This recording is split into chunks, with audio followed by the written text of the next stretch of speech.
Okay, so a headline popped up recently that, really got people talking. It's about scientists who've supposedly invented this plant-based serum that's proven to regrow hair in just a few weeks. I mean, that's the kind of claim so many people have been waiting for, right? But is this thing a real honest-to-goodness breakthrough, or is it just another piece of buzz in a super long line of hopeful treatments? Let's dive in and find out. I mean, for millions of people, hair loss is it's a super frustrating reality. And that search for a cure that actually works, it can feel absolutely endless. So it's no surprise that when some new scientific development comes along, you can't help but get a little excited. And the question is always the same. Could this finally be the one? And that's really the promise here, isn't it? It's just so compelling. We're not just talking about another treatment.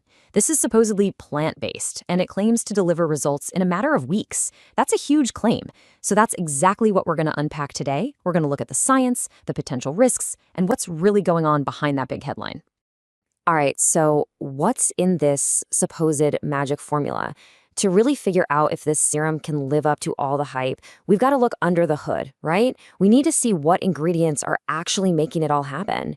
Okay, let's break down this mix of ingredients. You've got some familiar stuff in there to start. Mild caffeine, panthenol, that's basically a moisturizer you'd find in like a million different shampoos. Then it gets a little more scientific. You've got Centella asiatica, which is a plant extract, and something called fibroblast growth factor 7. But it's that last one on the list that really stands out, insulin-like growth factor 1. You'll see it called IGF-1. So here's the logic for why they'd put IGF-1 in a hair serum. It's a protein signal that our bodies already use, and its whole job is to promote growth. So in this context, it's meant to kickstart the growth of hair follicles. And, on paper, that makes total sense. You want hair to grow? Add a growth signal. Simple. But, well, it's not quite that simple. And that brings us to our first really big reality check. Look, anytime you start talking about adding growth factors to the body, you have to be so careful about the potential downsides. Hope is great, but your health? That's on a whole other level. I mean, this quote right here, this is what raises the massive red flag.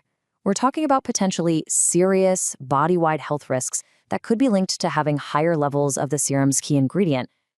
Yeah, this is not about, a little skin irritation. Not at all.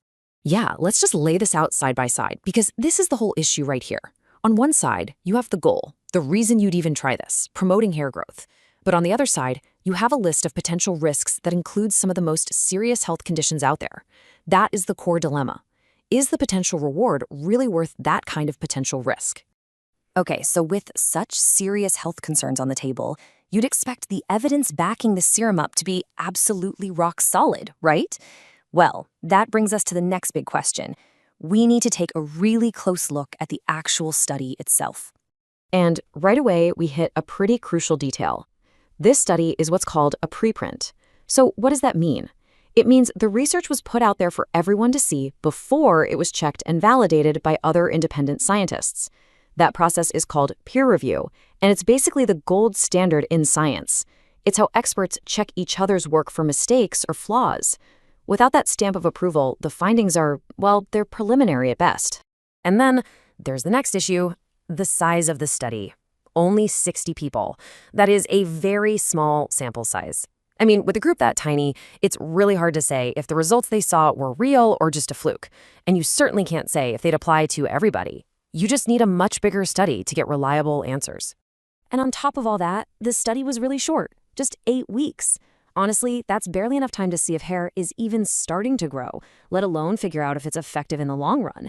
And even more importantly, it tells us absolutely nothing about those potential long-term side effects we were just talking about. So, yeah, this table really sums up all the scientific weaknesses, doesn't it? It hasn't been peer-reviewed, so there's no expert validation. The sample size is tiny, so the results might not even be reliable, and it was super short, so we have no idea about any long-term effects. When you put all of that together, that initial claim of it being proven, it starts to look pretty shaky. So, where does that leave us with all this? It feels like we have a promising idea that's just bogged down by some really serious health questions and, frankly, some pretty weak initial data. So let's talk about a sensible path forward. How should we really think about this kind of news? I think this quote here just absolutely nails the right attitude. This isn't about being cynical or dismissing new ideas. It's about being patient. Real medical breakthroughs take years of super rigorous testing to prove two things: that they work, and, just as important, that they're safe. This serum? It's at the very, very beginning of a very long road. So what's the actual takeaway here? What should you do? Really, it boils down to two simple things. First, wait. Just wait. Let the science get properly checked through peer review and bigger, longer studies. And second, and this is the most important part, always talk to a medical professional. Talk to your doctor. They're the ones who can help you cut through the hype and understand how any treatment, especially an experimental one, might affect you personally. And that really leaves us with one final big question to think about. When a potential cure like this appears, how do you balance that feeling of hope with a healthy dose of skepticism? I mean, especially for problems we are all so desperate to solve. Finding that balance, that's the key. It's how we can stay optimistic about what's coming next in medicine while still making smart, safe decisions for ourselves right now.